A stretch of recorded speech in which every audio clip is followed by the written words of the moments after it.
You're listening to the Cantina Cast, your home for thought-provoking Star Wars talk. Join Adler and Jonesy in breaking down the latest news, trailers, movies, and of course, your favorite characters from a galaxy far, far away.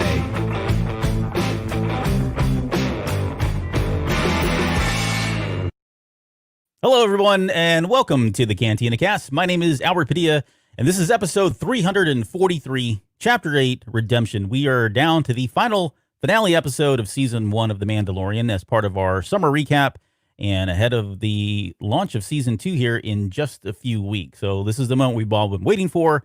It's almost kind of like a part two to the last episode. So we talked about doing 2 episodes versus 1, and we decided to land on 2. When I say we, I'm talking about me and Jonesy. Jonesy's with me tonight as always. And hey, look at the nice shirt you got there, buddy. I know, right? And we were talking before the air. Yours is truly old school. Yeah, I've got mine's vintage, and it is a limited edition screw-up release that the former, some of the people that worked here did with this shirt. So yeah, I'm pretty proud of it. But, yeah, no, how you doing tonight?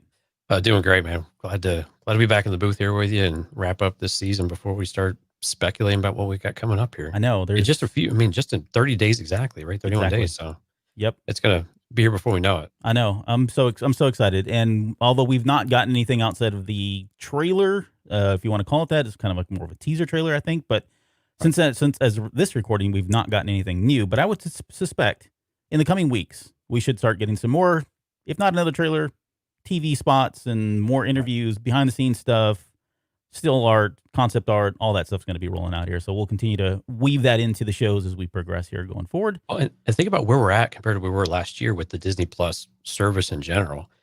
They were trying to launch it, get it off the ground. This was going to be the flagship show that they had. So it's kind of an interesting look back, if you will, of what we're getting ready for and what that marketing blitz would be compared to what we experienced a year ago. And absolutely, the service was still trying to get off the ground. And we had an idea of what to expect. We had a pretty good idea of what was coming, but there were still a lot of questions and unknowns about how Disney Plus was going to publish content and push it out there for everyone and be able to maintain this and keep it up. And just looking at the service as a whole, it's done it's done extraordinarily well. And you and I have talked online about Mulan and how that's was completely breaking the mold, but it's really kind of cool. I mean, see how Disney Plus has matured and it's entirely new way of distributing content to an extent, not entirely new, but but a bold move for Disney, and it seems like it's paying off pretty well. It seems like it's paying off. I would agree, and I'm so happy about the service. Like the amount of content that's out there, right? They've continued to go into the well, pull stuff out of the vault, release it. They've got new content coming on. I can tell you what, they have the formula down in terms of creating movies that hold kids' attention and not, they don't wander off after like 30 minutes into the thing because they're bored. I mean, they've got it down to a science. Even this week, there was some stuff that was released. And as cheesy as it was, everybody was completely glued to the television watching this stuff. So that on top of the quality that we're getting with like The Mandalorian, we've got these new series coming out. It is the best. $4.99, $2.99. Some of us have it free for the first 2 years because of Verizon deals and all kinds of stuff. But at some point, it feels like the bottom's going to fall out and the price is going to go up to $14.99 or whatever. I'm okay with that. I'm willing to pay more money at some point, but don't hold me to that. Disney Plus. Well, I was super excited. Phineas and Ferb finally came out. Yeah, the new straight to Disney Plus movie, and I still haven't seen it. Yeah, which is breaking. Go watch the Star Wars one if you haven't seen that one. If I could shamelessly plug the Star Wars episode of Phineas and Ferb. Absolutely, watch all the Star Wars everything. Yeah, watch Star Wars everything, and that's the show for tonight. Thanks for everybody for coming by. No, Star Wars, all the things. Speaking of which, thank you for everybody that's joined us live tonight. Feel free to drop your comments and questions there, and we will try to get to some of those as the show progresses. Before we go further into the show, one quick note, show note. We've got an episode, next episode 344 is going to be a question and answer show. So we've traditionally done these. We haven't done them in a while for no other reason than we've had other shows going on, and Jonesy was out for a little while there. But we talk to Mike. We don't want to talk to Mike now. But we do these shows where we ask you, our listener supporters, to send us your questions. And with 344, since we're kind of continuing this pace of The Mandalorian and kind of riding the wave of the hype that's going into season 2, we thought we'd do a Mandalorian themed only type show with questions. So if you've got questions, you can post those on social media. We've got them on, you can go on Facebook, Twitter, Discord as well. Instagram, you can do it there. You can send us an email, the cantinacastfanmail@gmail.com, or we've got a number that you can text the question to, 803-717-2278. We'll put that in the show notes as well, or you can call us and leave us a voicemail. We should have a way to actually play those, and so if we get a voicemail, maybe we'll pick a couple and play them, so you can hear your lovely voice come through the podcast and on the live show as well. But you could be internet famous. you could be in it. And speaking of famous, we're doing one thing that we've never done before. So we've talked about this before, right? We get all these great questions that come up, and some of these were like, wow, we really could turn this like into an episode. There's probably enough content in this question alone that we could spend 45 minutes, 60 minutes easily talking about. And so we thought, why don't we do it with this episode here coming up? So for 344, we're going to pick a question of our choice that we feel is material enough to actually turn into an episode. So we'll announce that here when we get to the next episode. But I think we're slating that for episode 346. So 346, we'll come back. We'll break that question down, give the kudos and the credit to whoever submitted it. So if you've got some really deep things that you want, burning type questions that you want to ask, please get them in before this Saturday, which I don't have the date in front of me, but we need to get them in before this Saturday because we're going to record this Sunday here, coming up, episode 344, the Q&A show for The Mandalorian. Yeah. Did I get everything you wanted? So much exciting stuff coming up, too. Mike's bringing back Mando Monday, probably, most likely. Yep. As much as Mike will commit to anything. And, man, we're going to be doing Mando content as well. So it's like all Mandalorian all the time here for really the foreseeable future for us throughout 2020. Wrap up this amazing year. Yeah, right. We've got the Mando show to Q&A show 344. 345, I'll save that. We're going to come back to that at the very end. I'll tell you what that is. 346 will be the Q&A topic winner, so we'll do that. Then we've got 347, which will be the Mandalorian Season 2, the final hype. So we traditionally do this final hype episode where we talk about everything that's left to talk about going into the final episode, or the first episode, I should say, of the season, or sometimes we do it when the movie premieres. And then our first show coming back will be episode 348 to do Chapter 9 of The Mandalorian. That'll be on November 1st. So just a few days right after that show premieres, we'll be back here to break that thing down for you guys as we normally would. Anything else? Did I catch everything? Oh, all right. I think we hit it. Let's do it. Let's get moving. Let's do it. Okay, so let's talk about off-screen real quick. And we won't spend a lot of time here, but this final episode, was directed by Taika Waititi. So this is now his second one. He also, as we all know, stars as IG-11 in this episode and some of the other episodes. It was written by Jon Favreau. So he's continuing his course of writing all this stuff. And there's some great moments in there. And I want to talk about one of the first ones right out of the gate in terms of writing. And I've got a question for you because, you know, we see the troopers at the end of the last episode in Chapter 7. We don't think much of it. We think, oh, they're normal scout troopers. No big deal, right? These guys are going to die. No personality. And then, like, we're hit with something that completely blindsides us. Like, I don't know that this is right up there in terms of comedy. And it's not like over the top comedy, right? It's not slapstick. There are moments in there, yes, where there's some physical comedy, but even just their mannerisms and the way they talk and the personalities that they give these scout troopers is just kind of very unfamiliar for me, at least from Star Wars, at least from live, like action television, movies. Maybe we see it probably more in movies, but even the Clone Wars. And I guess the credit should be given to Jason Sudeikis and Adam Pally, who play the two scout troopers. Now, of course, we didn't know this when the episode premiered. I don't think most of us did. It was a few days later we found out.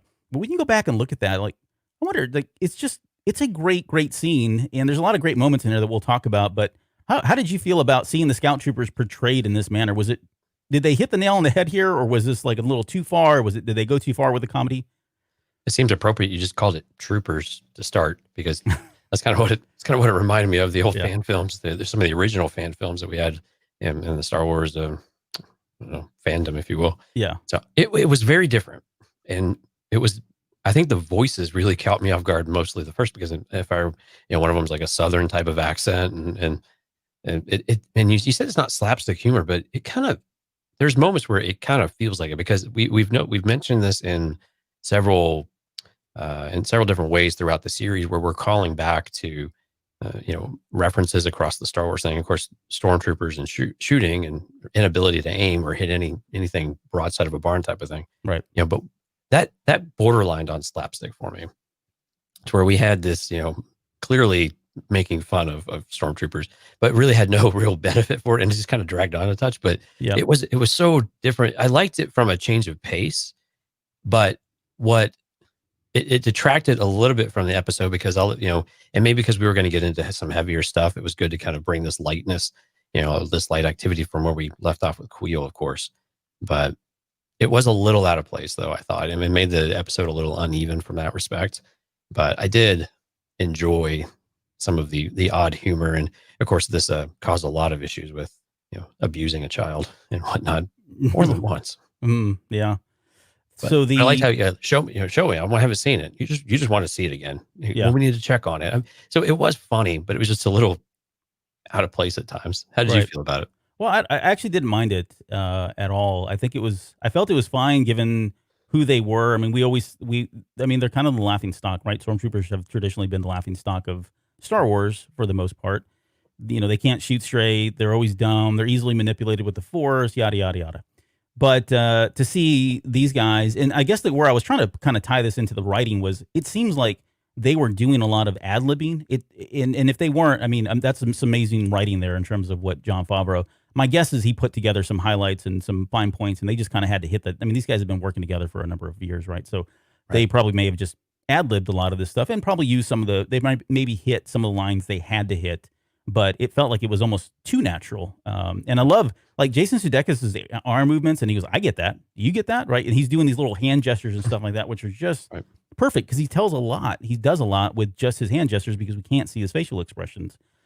Which I thought was really good. So there's some physical aspects of the comedy that I did enjoy. But to kind of bring this to a more serious note, so I got a question. So the child at this point, we've seen him defend himself. We've seen him defend others. Right. And he seems to allow himself, I'm going to say allow himself, that may not be the right word, but he seems to allow himself to be picked up and then beaten by these things and never defends himself. Any reason why outside of, more... a better storyline or a better story to tell that they wouldn't allow him to kind of defend himself, or even just push these things away, or you feel as this is just chalk it up to it's just a child and he's very young, very naive, doesn't know how to do some of that stuff at times, or inconsistent with some of that stuff. Well, yeah, I think that's where you just landed on it, inconsistent, because we've seen him take in the environments before he actually does before he has any kind of reaction to something, or before he actually takes action. Even with Cara Dune, we saw later on he does the Force choke, but not the first time. Whenever he sitting there sipping soup in the bowl and watching them go at it and fight, that didn't seem to bother him. But something else later on did. So I think some of it is just taking in these environments and being able to see what exactly is going on. And then if you're getting a concussion every 5 seconds, then it's hard to manipulate the Force if you're getting your down and out, head pounded a little bit. Yeah, if you're adding wrinkles to your forehead from a scout trooper, it's a little inconvenience, and you can't really do much about it. We haven't really seen him manifest in Force push or anything like that yet either, so we don't know what he's capable of doing. Plus, it sets us up late. I mean, it doesn't detract from what we get later on in the episode 2, where we again get to see him portray another ability of what he's capable of doing. Mm-hmm. So we don't want to cheapen that, and quite honestly, we want everybody to feel bad. So let's we empathize, we sympathize, and like, how could you do this? And Mike, it's not just a puppet. You need to get over it. It's just a puppet. Get over it. So here it's another living, breathing thing, Michael. It is. He just doesn't know. These guys. I like the other part of this was where he says these guys lay down the law when they first arrive. You know how it is, right? Like the Empire is just so beaten down, and they're so brainwashed that this is just the norm, right? This is the norm, the everyday norm from them, that a Moff Gideon would go off on their own people, kill them all, and this all kind of comes up from Darth Vader, right? It's trickles all the way down, and this is just everyday life for them, that this is going to happen, and they have to play within the rules, knowing that the ultimate sacrifice here is going to be their lives should they go against the grain or do something out of order, or whatever else. So I think it speaks to that. I love that it does speak to that portion of the Empire, because I think we all expect that, we know that, we see that in the faces of a lot of the characters in all of the movies, but hearing them actually talk about it was kind of a neat situation as well. So along those lines, let me ask you a question. So the troopers are talking about Moff Gideon, and he's, summarily executing people for disobeying orders or whatever it is, irritating him in general. We don't get that vibe in the standoff. We get that it's a very controlled, very rigorous environment. That there's no movement, period, in the whole thing. Was that a little difficult for you to?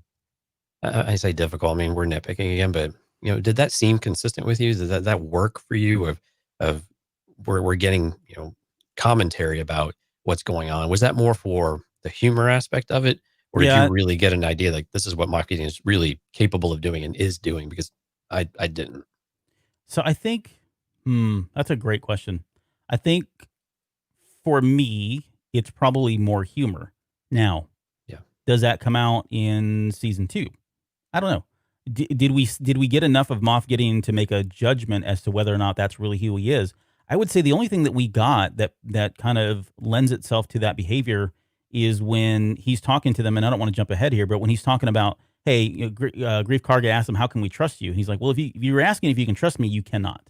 And he basically says, in not so many words, I'm going to allow you to live until I deem it no longer necessary, at which point I probably will kill you. So he does come across as, I'm not going to say psychopath, but he really is focused on the mission, the prize, the goal, whatever it is. And he'll go to whatever links he needs or whatever links he deems necessary in order to get that.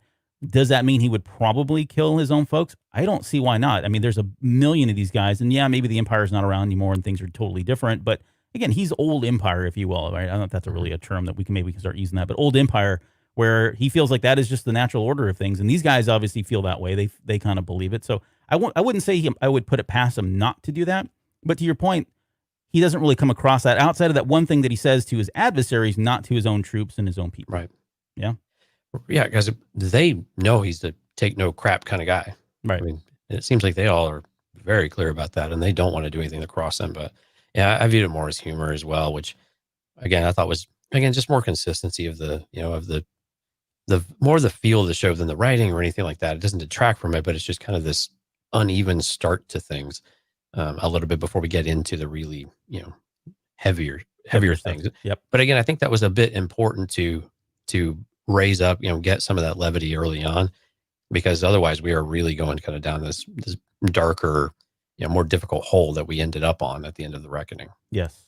Yeah, that's a good point. It was a nice break, but it's not long. I mean, they don't linger on it too long, right? And right. So so speaking of which, IG-11 shows up. He has his RoboCop moment where he comes in, stop that, drop that kind of thing. And it's a little bit more brutal, like given the moment. I mean, it really kind of breaks the mood once he cracks that guy's arm in basically 2 places and then smashes the other trooper's head down into the front of the speeder bike. Repeatedly, yeah. Repeatedly, right.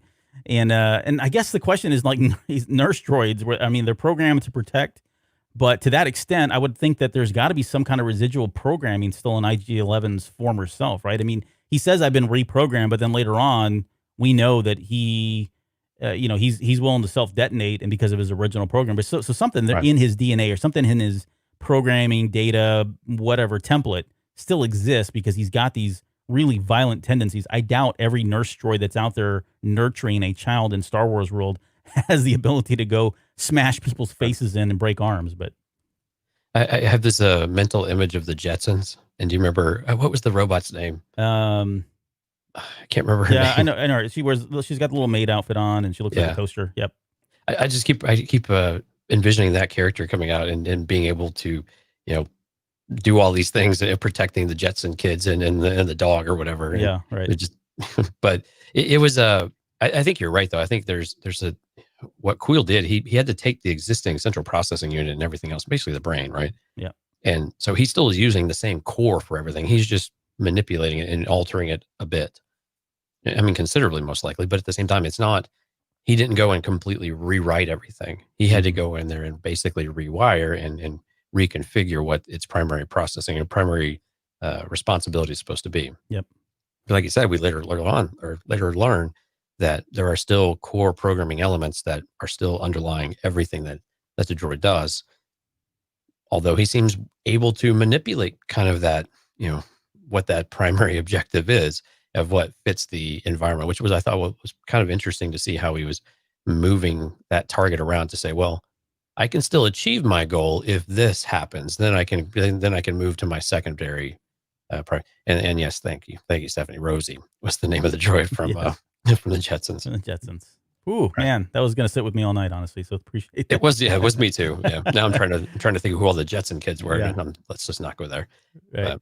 I think for more Jetsons. I think to your point though is well taken, because I think when we were talking about last episode, there's an element of free will in him, right? In consciousness, and we kind of dug into that a little bit in the last episode, but it certainly comes out here and bubbles up here a few times in this episode. So let's get to the we cut over to another tense moment. It's a pickup from the last episode where they're in the standoff, right? They're inside the what do you call it? They're inside the cantina and they're surrounded. There's really nowhere out, and we get the traditional, like, this is Star Wars now. Where do we go? Well, let's get to the sewers. We've seen it in Clone Wars. We've seen it in Episode 4. We saw it in The Force Awakens. You know, they threw Phasma down into the garbage chute. But yeah, this is another instance where we go. The Star Wars characters are thrown into the garbage chute, which I think is funny and I think it's great. But I think the more serious thing is they set up that E-web cannon right outside. And that was really cool because you see in that, again, this is one of those things where you think about the toys, you think about episode 5, Empire Strikes Back, and that's when we first saw that. So it's a good throwback to the Empire. But we get into a moment that after that, once they're setting up the cannon, that Gideon knows a lot about these guys. And thankfully, like, I kind of wish they wouldn't have told us why or how he knew all this stuff. They allude to it in this episode. I think they could have saved that, and I think that would have been nice to kind of play it, which I think they can still do. But they do kind of spoil it almost immediately. But he knows a lot about these guys. He knows that. I mean, he calls Kara a Republican shock trooper, Kara Cynthia Dune of Alderaan, right? Like, he knows a lot more information about her than we knew. And I want to say that's the first time we heard her full name, and that she was former Alderanian. Is that true? Do you remember if that's true or not? Yeah, that's the first time we've had any kind of sharing of her past, really. Yeah. She's masked a lot of it, yeah. Yeah, so any thoughts? I mean, outside of I don't know, again, this is where the tinfoil hat stuff comes in, but any other thoughts as to why he would go to such great lengths to call her out by not only, I mean, he gave her full name, but then he makes mention of the fact that she was from Alderaan. Is there anything in that other than just, hey, I'm going to use every little bit of knowledge I have to get your attention so that you know I have a lot of dirt or I know a lot about you? It's psychological warfare. I mean, this is you are getting in the heads of you've got them pinned down. They're already getting desperate, and now you're going to start throwing things at them that's going to unsettle them even further to make them make rash mistakes and make decisions. And what are they going to do? And now all of a sudden, and sometimes you just get them to be outright mentally defeated. Yeah. And I thought I kind of differ with you a little bit there. I was glad they gave us information as to how he knew this information. And for those who don't know, the ISB is the Imperial Security Bureau. Is that right? Mm-hmm. Yeah. They're So like basically, the the CIA of spy Star Wars. network. Yeah, the spy network of the Imperial system. And so that he had this information, but we didn't get a lot of information from how they didn't say what position he was in or how he would have access to this. Was he just a clerk or was he something else? So I like that we didn't get more information than what they gave us, but we did get enough. And it was really curious, though, that they had as much information as they did, especially on the Mandalorian, on Din Djarin, that they knew who he was, they knew his name, and they knew some of his backstory when, I mean, we don't even know the backstory at this point. Yeah. So to bring that in and even on Grief Karga, I thought that was really important to do. And I think it really highlighted the character of Moff Gideon really well. Of, he's going to do, and we talked a little bit about this last week. He's well put together. He knows his stuff. He knows how to get in the heads of his enemies, and he knows how to manipulate the situation. And he's going to put the work in order to, put his objectives are going to be accomplished, and they're going to be successful. Yeah. Whatever which way you slice it. Yeah. So the piece that they let him. We learned that he is part ISB or was in the ISB at some point. We know that he was a part of the Mandalorian, the Siege of Mandalore too. That's where he got this information. How he got the information on Cara Dune and Grief Karga, we don't know. But for the Mandalorian, as part of the Siege of Mandalore, and later on he says, "Hey, the last time I was called that was when I was a child, and the only people that knew my name were the Mandalorians, and because of the Siege of Mandalore, they probably got access to that data and those files and that sort of thing." So that's kind of where that came from. So this is where I had a little bit of confusion. I'm sorry to interrupt. No. Siege of Mandalore versus the Purge again. Yeah. And this blurred the line a little of which was which. And so I'm wondering for people who are coming into the show and of course don't have a lot of Clone Wars or Rebels or experience in some of this other stuff, we start to blend Siege and Purge of what they represent. Did you think that was intentional, or is that helping or hurting the story overall? It's a great point. I don't know. I mean, it doesn't hurt me, of course, and it probably doesn't hurt you. And it probably, if you're listening to this podcast, you're probably not confused. But to the average viewer, yeah, maybe, because they don't have any. A lot of folks don't have, unless they watched season 7 of the Clone Wars. They're not going to have any context as to what some of this stuff really means. Do they absolutely need it? Probably not. If they're trying to fill in the blanks, then yes, they are going to need it. But you've got the, and I'll do my best to kind of just really encapsulate this. You've got the Siege of Mandalore, where the Empire comes in, and we know that they've basically obliterated what's left of the Mandalorians and sent them scattering and running for their lives, right? You've got that happening. Then after that, you have the Night of a Thousand Tears, which again is another thing that they mentioned, right? They talked about, he just casually mentions that the Siege of Mandalore in the Night of a Thousand Tears, where fields of Mandalorian recruits were laid to waste. So that's another component of it. And so the way I picture this is, you had the Siege of Mandalore. After that, you had another fallout, which is the killing of whatever remnants were left, which were most likely the recruits, women, children, sick, whatever. All the Mandalorians that really couldn't fight and were just there on Mandalore, they wiped these out, and that's what became the Night of a Thousand Years, the Night of a Thousand Tears, which was all part of a larger initiative or movement called the Purge. Right, the Purge meaning going in and purging the Mandalorians out of Mandalore, purging all of their Beskar and their raw materials and things that they could use, the Empire wanted to use, the purging of the people themselves, or as the people, the purging of their ways, the purging of a lot of different things, metaphorically, physically, all that. I think that's exactly what he's talking about here. So all of these kind of fall under the Purge, which happens after the Siege of Mandalore. One component of that is the Night of a Thousand Tears, if that makes sense. That's how I view it. We'll probably know more, I would assume, here in season 2, though.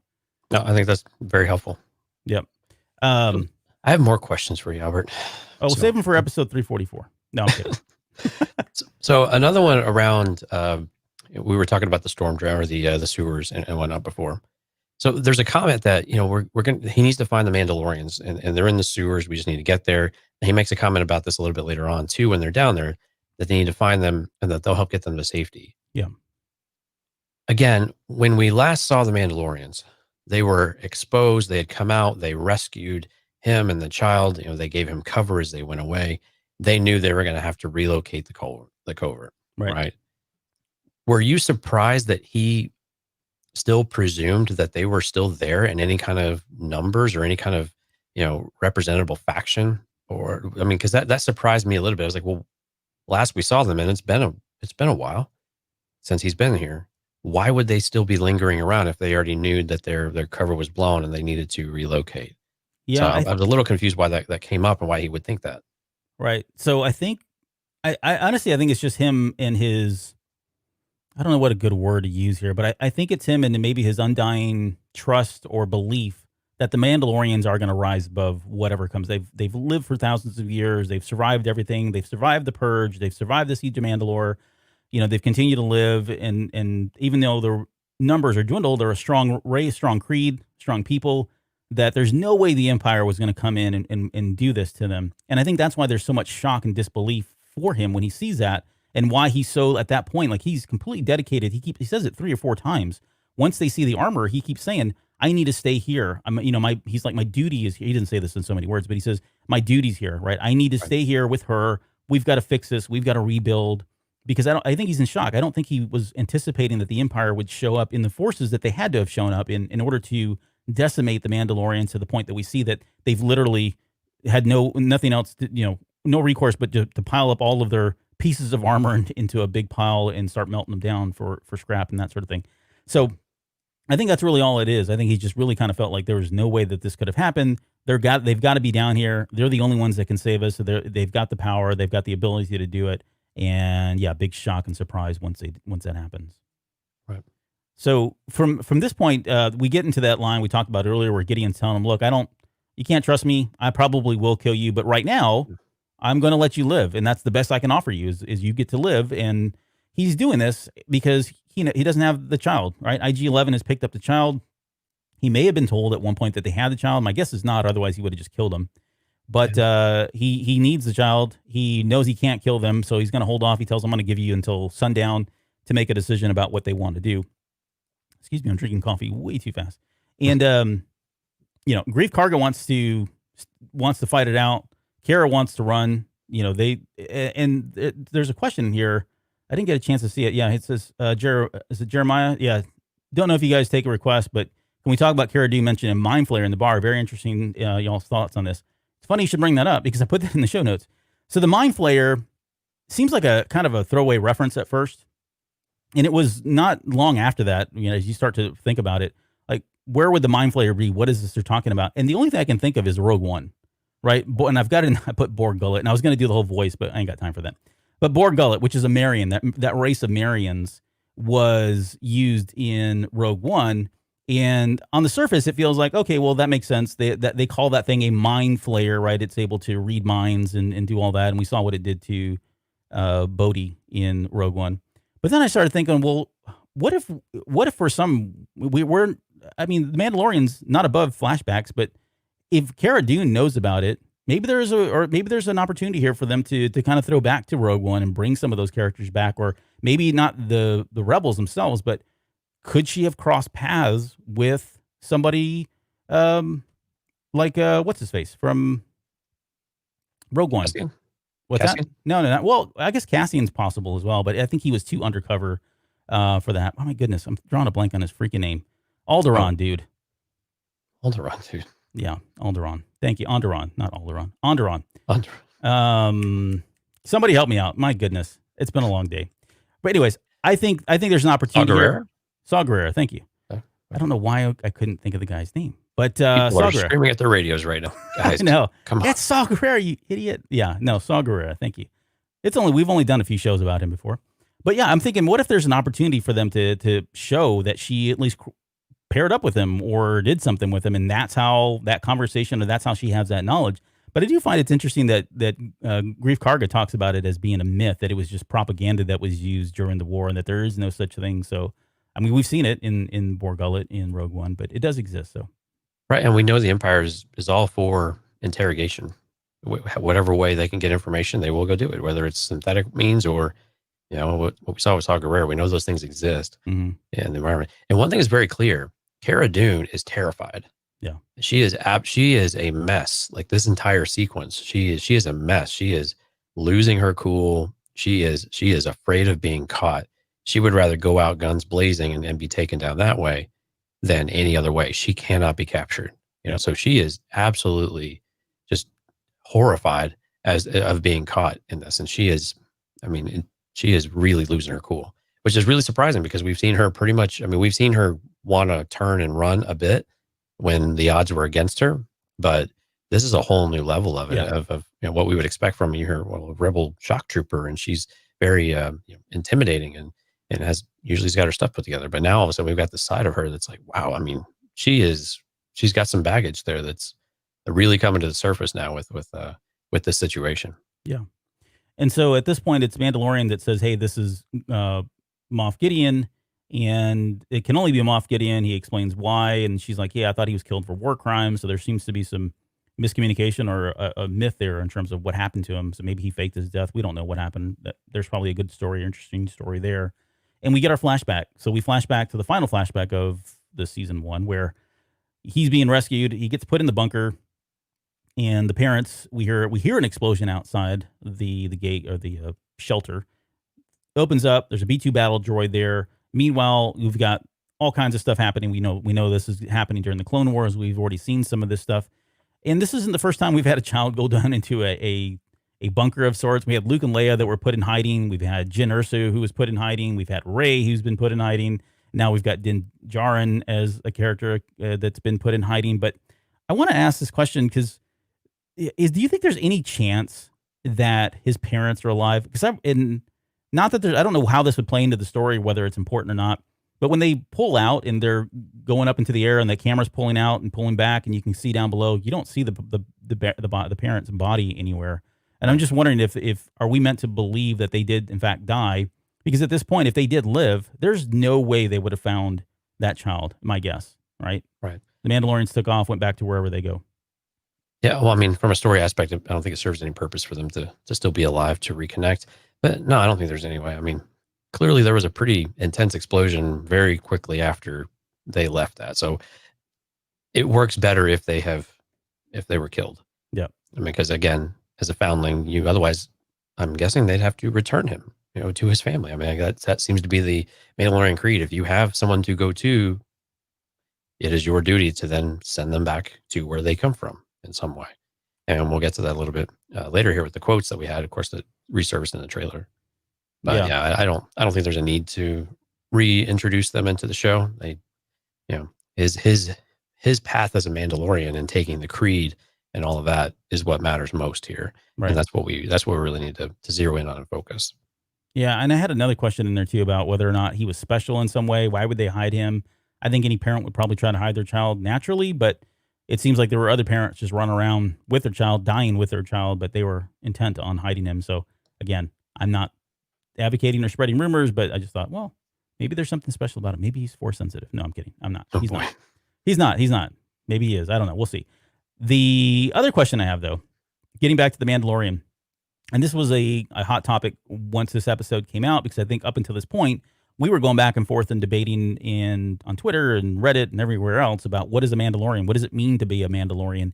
And we get a very clear, definitive statement from the Mandalorian here talking about that being a Mandalorian is a creed. And it's only a creed. It's nothing more than a creed. He says, I was a foundling. They raised me in the fighting corps. And so I want to know from you, what's your take on this new approach? And I'm going to call it a new approach because I don't know if that's fair or not to say, but it does feel like it is new, at least for the folks that have been around and kind of always assumed that Mandalorians were people that from Mandalore, and it was a race or a planetary person, if you will, or planetary people. But are you cool with this? Do you like this concept more?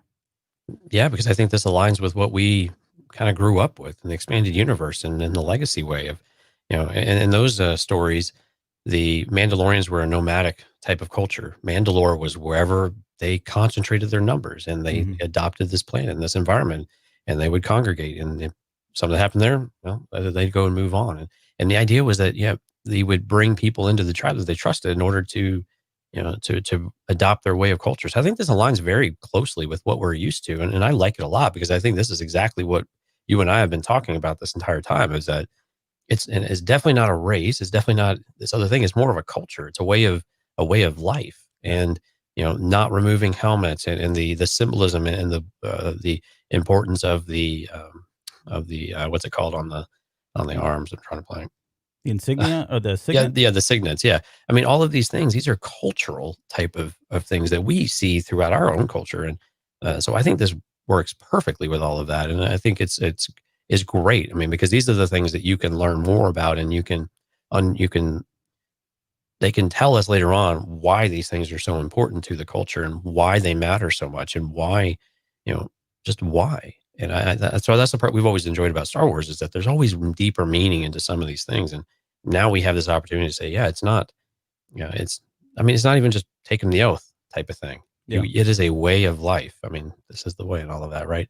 I mean, this is a way of life that you go, hook, line, and sinker. There is no, and when you break that, you're out. There's no gray area.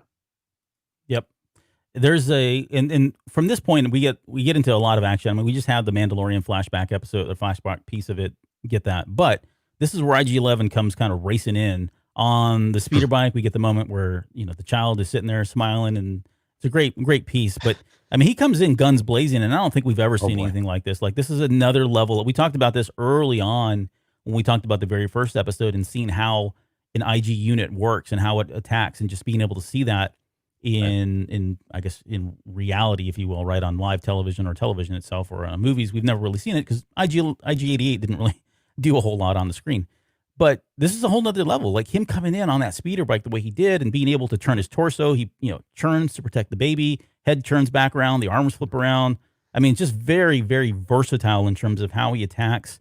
He seems to be almost immune to blaster bolts, and you may know more, you may remember this more than I do, honestly, but I don't remember IG units having the kind of armor he has. And we can talk about this a little bit more, because later on, not only does he take a number of bullets throughout this episode, at one point he takes one in the knee.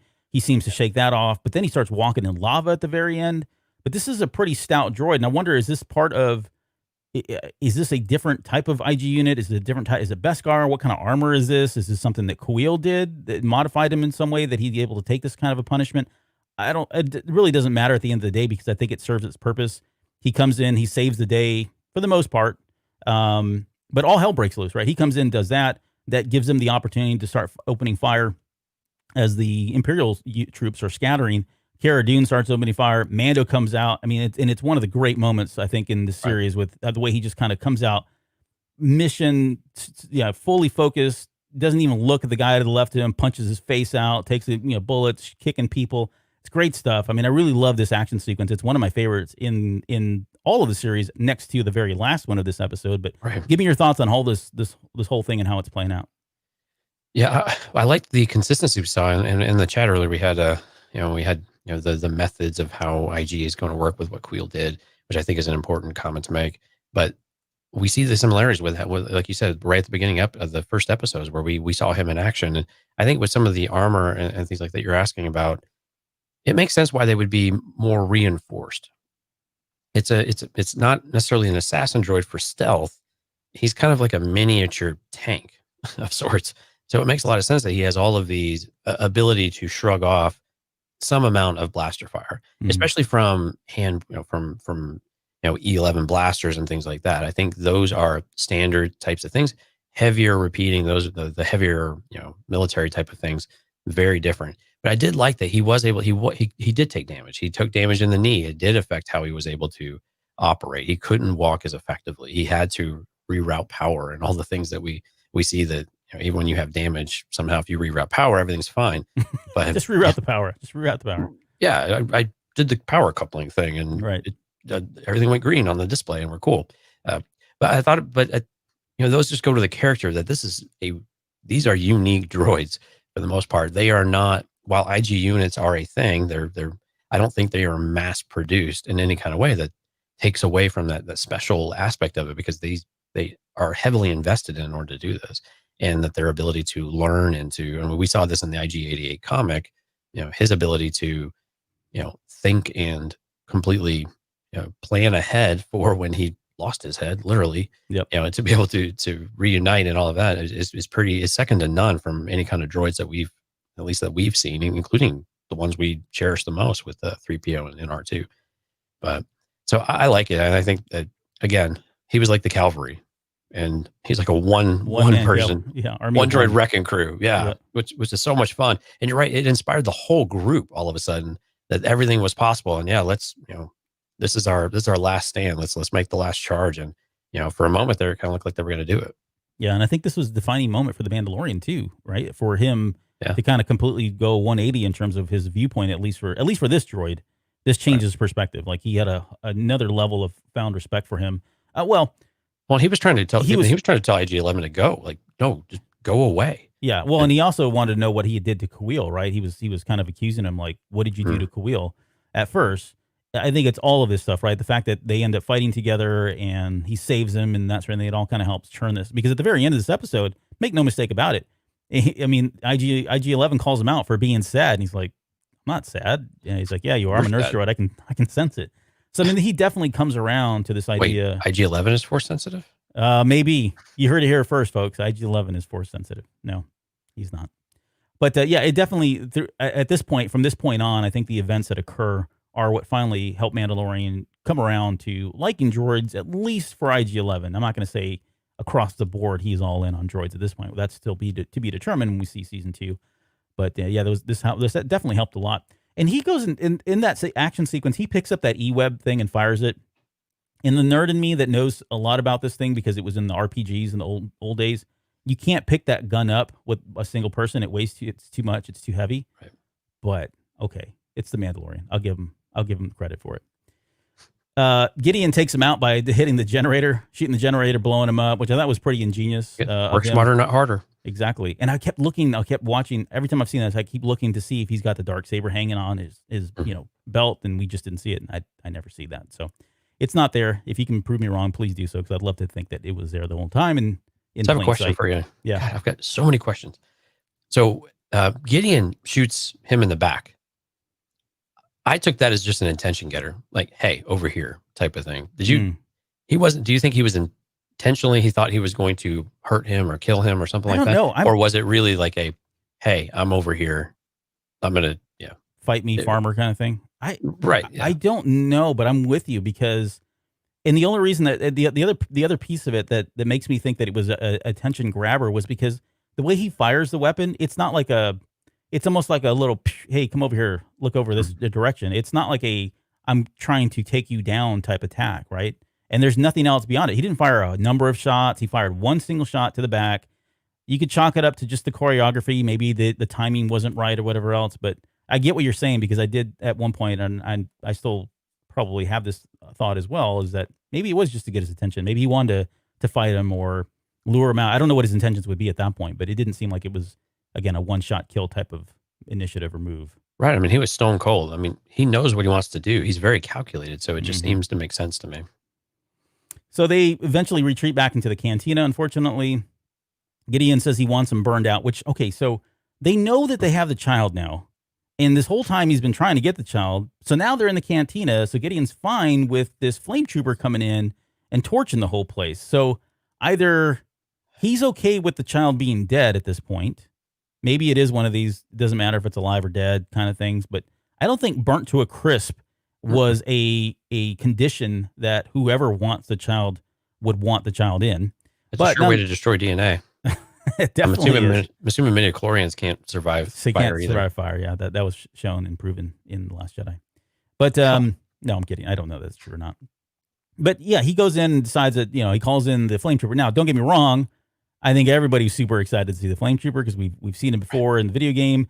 When we saw it at Celebration, that was one of the moments where it got a huge applause because a lot of people there had played the game as well. But yeah, it did. It was kind of a disconnect. On top of that, if you look at the door's now open, but yet no one's coming in there, even though they know they have nowhere to go. There's a lot of, you could poke holes in a lot of the stuff, but for the sake of storytelling, I think it was all great. I mean, unless you really stop and focus and think about it, this stuff just goes right by and you're still on the seat of the edge of your seat kind of watching. But we get the moment where the child is able to defend them, and we get yet another force power from him, and being able to not only stop the fire from hitting him and his friends, but then he churns the fire. If you watch it back, he actually churns the fire and makes it hit the tank that flame trooper's wearing, that ignites and blows up, and he saves everybody. But thoughts on that? Am I being too picky here?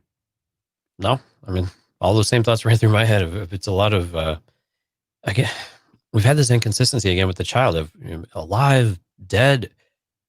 Who the same characters seem to don't care one way or the other. Sometimes they really care one way and then they don't care the other way, or they care less all of a sudden. And it's really difficult to understand what it is they want to do. And yeah, all of a sudden we're giving them till sundown whenever they don't have the kid to buy time in Imperials. But now, like you said, we've got everybody in one spot. Why don't they gas the place? Yeah. I mean, just gas the place. You don't have to flamethrower you don't have to barbecue at all.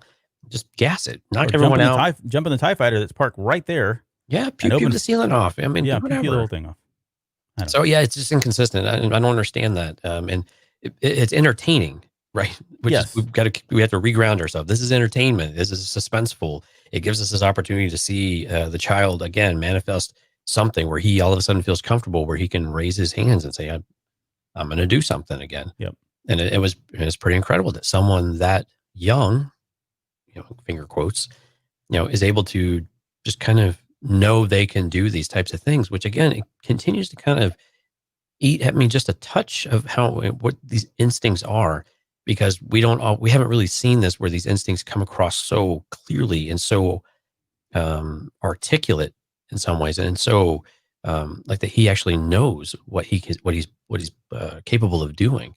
Usually it's accidents and completely unaware. Right. So it's very different than what we're used to, what we've seen in the Luke Skywalkers and the Reys and everything else of the movies and the TV shows before it. Yeah, I mean, he's coming into these powers and has no guidance, no training, no one to tell him this is you're doing the right thing, and this is all just kind of happening naturally. And there's probably some inconsistencies with what's intentional and what's not, for sure. And I don't mean to poo-poo on this at all. That's not what I'm doing.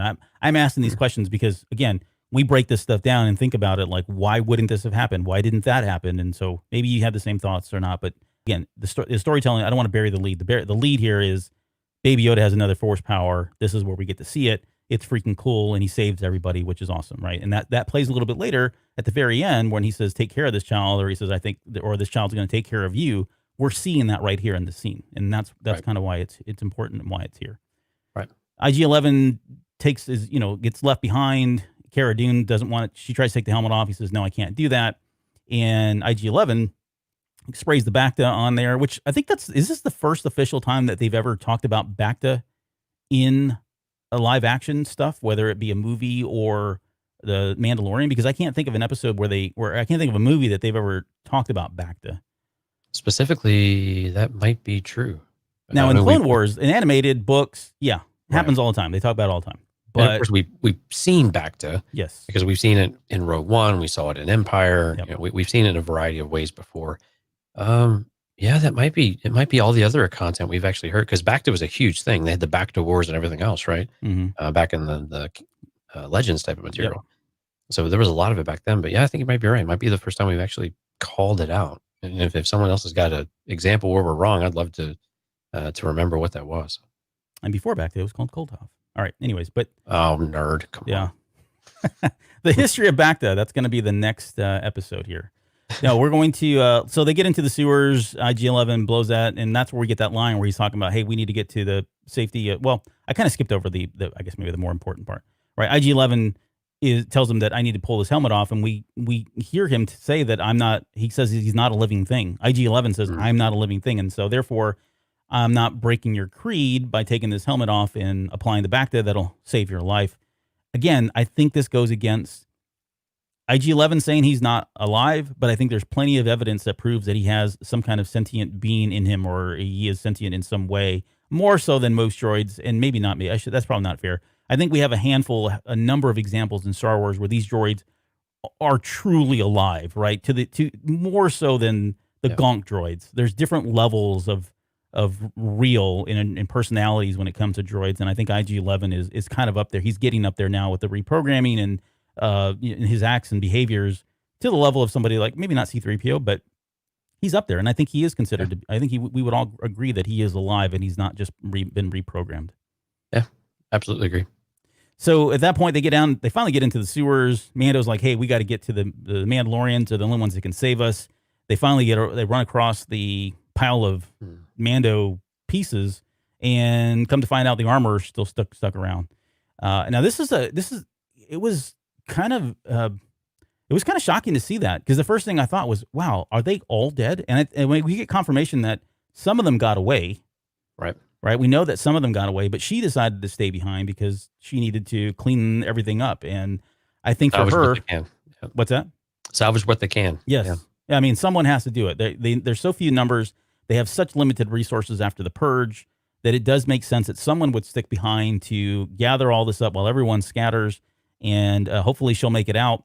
But but let's pause there for a second. Yeah. And I don't know if this is the case in every tribe, if you will. In this case, though, the armor was kind of the maternal figure. Did you get that? Did you get that feel from it, that she is the central figure for this cell of I think it's the fair. Mandalorians?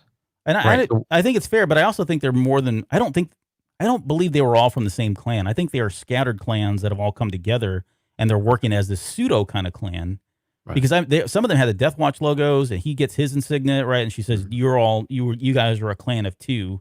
But yeah, I think she is kind of like the de facto leader right now of whatever piecemealed group of Mandalorians have come together to kind of live together in that on Navarro.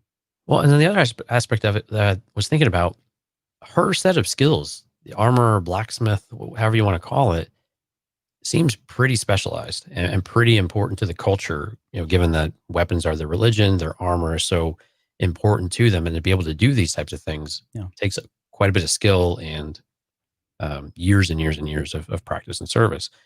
So while I understand the salvaging aspect of it and being able to melt it down, work quickly and do it, why would someone so important be left behind to potentially get killed? Now, clearly she can take care of herself. Yeah. Because we find that out. And we'll get there. Please, we get there. But yeah, but it was just surprising to me that she would stay behind when someone is so central and important in the culture, not even just this cell, but the entire culture, to where they would sacrifice that potentially. And that part just it didn't make a lot of sense to me in that regard. Why someone else wouldn't be there to help so that we can do this quickly so we can get the hell out of here. Yeah. Yeah, I would agree. It does. It's puzzling. The only thing I can think, and the only logical thing I can think, is what you said. I think she feels like they can send as many troops as they want. They're not getting through me. Whether that's true or not, I mean, I think she at least feels confident enough that I can hold my own, regardless of how many come down here. They've got to make their way down into the sewers. This is my land. This is where I know these sewers better than anyone else. And if things really got rough, maybe she knows how to escape and then come back and do whatever she needs to do. But I think that's kind of it. I think she's got this survivalist mentality.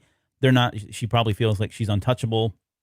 But if she really truly is the only person that has that information or has the ability to do all that, for all she knows, she is the last surviving Mandalorian. She doesn't know the fate of the other ones, and probably put herself in that position. But yeah, is it risky? Absolutely. I think your point's well made. I think it is risky for her to be there as the sole person that has this knowledge. Now, that said, we don't know how many other wandering Mandalorian tribes are scattered across the galaxy. Maybe there's another armorer somewhere else that's a part of another clan or whatever. Oh, sure. At some point, this kind of feeds into, at least my theory. We've talked about it in that he's going to unite all these clans at some point down the road in the Mandalorian and restore Mandalore to its glory in some way. If that's the case, then yeah, I think we'll get to see more of the armorers and other specializations. Like, this really opens up a lot of things for us too. Like, knowing that there's somebody who specializes in armor and weapons. Like, okay, what else is there? What other secrets do they hold? And are we going to see some of those characters as he continues to find more and more Mandalorians throughout the galaxy? I think it's a great to kind of speculate on how that's going to look and play out. Right. So the armorer, she says, it's our fault. We revealed ourselves. We knew this was probably going to come. Mm-hmm. There was a question about whether or not how was the Empire able to take them all out? I think it's a numbers game, right? You throw enough, it's kind of like the droid mentality or the Clone Wars mentality. You throw enough droids at the Jedi, they will eventually overwhelm the Jedi. There's only you hit a mark, you hit a limit that exceeds even the super powerful in the Jedi.